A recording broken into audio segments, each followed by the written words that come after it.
Donc la question qui nous intéresse aujourd'hui, c'est comment devenir musulman.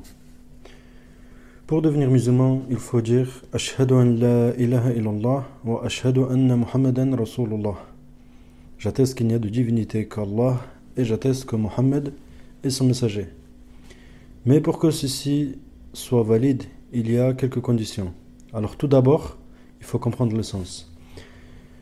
J'atteste qu'il n'y a de ilah, c'est-à-dire divinité en arabe, que Allah. Allah, le créateur, et c'est lui qui dirige l'univers. Ilah, c'est quoi littéralement? Ça veut dire divinité, mais ilah en arabe a un sens qu'il faut se pencher dessus. Ilah, c'est toute chose pour laquelle une pratique d'adoration est vouée. Et quand on dit une pratique d'adoration, c'est-à-dire une pratique de culte, une pratique religieuse, comme une prière, un vœu, etc. Donc un saint, une statue, une tombe, un ange, un démon, toutes ces choses, quand on voue pour ces choses quelques pratiques de culte, de religion, cette chose en arabe est appelée ilah. Donc quand on dit il n'y a de ilah qu'Allah, est-ce que ceci est correct? Ceci n'est pas correct, car il y a des choses pour qui des pratiques de religion sont vouées. Alors le sens exact serait plutôt j'atteste qu'il n'y a de divinité vraie que Allah. Car il y a d'autres divinités, d'autres ilah. Mais il s'agit des ilah, il s'agit des divinités qui sont fausses. C'est-à-dire, quand on dit elles sont fausses, c'est-à-dire ne méritent pas d'être divinisées. Allah dit dans la sourate le pèlerinage, verset 62, d'après la traduction, ceci car Allah est la vérité, et que ce qu'ils invoquent en dehors de lui est faux, et Allah est le très haut, le très grand. Et l'attestation que Mohammed est le messager d'Allah, sallallahu alayhi wa sallam, c'est-à-dire suivre uniquement le prophète Mohammed sallallahu alayhi wa sallam et le prendre en exemple. Attester qu'il est la personne qui transmet le message d'Allah. Quelles sont les conditions pour que cette attestation soit valide? Alors premièrement, il faut attester en apparence. Tout ça, on va l'expliquer. Deuxièmement, il faut attester dans son fort intérieur. En apparence, c'est-à-dire par la langue. Et par son intérieur, c'est-à-dire par le cœur. Mais attester uniquement par la langue, ceci n'est pas suffisant. Allah dit dans sourate les hypocrites, d'après la traduction, quand les hypocrites viennent à toi et disent nous attestons que tu es bel et bien le messager d'Allah. Mais Allah sait que tu es son messager.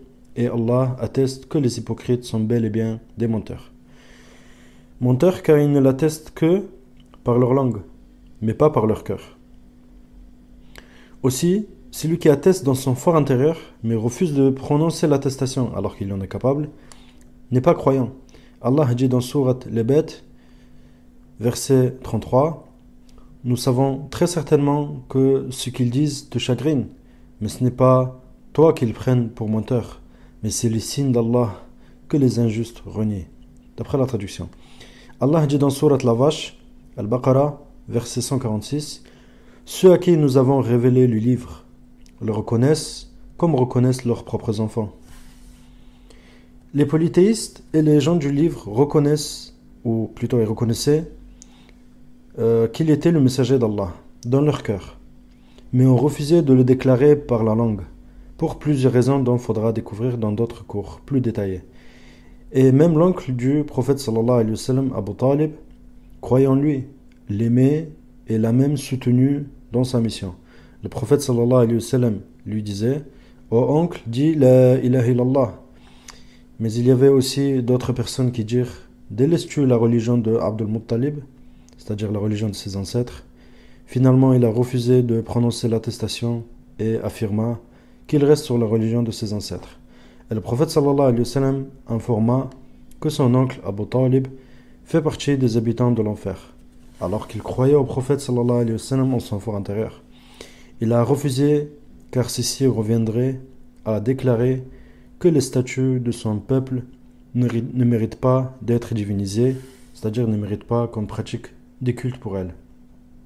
Donc quand on a compris tout cela, la personne, si elle dit sincèrement, avec la conviction Ashhadu an la ilaha illallah wa ashhadu anna Muhammadan Rasulullah, j'atteste qu'il n'y a de divinité que Allah et j'atteste que Muhammad sallallahu alayhi wa sallam est son messager, cette personne est considérée comme convertie et elle est rentrée dans l'islam.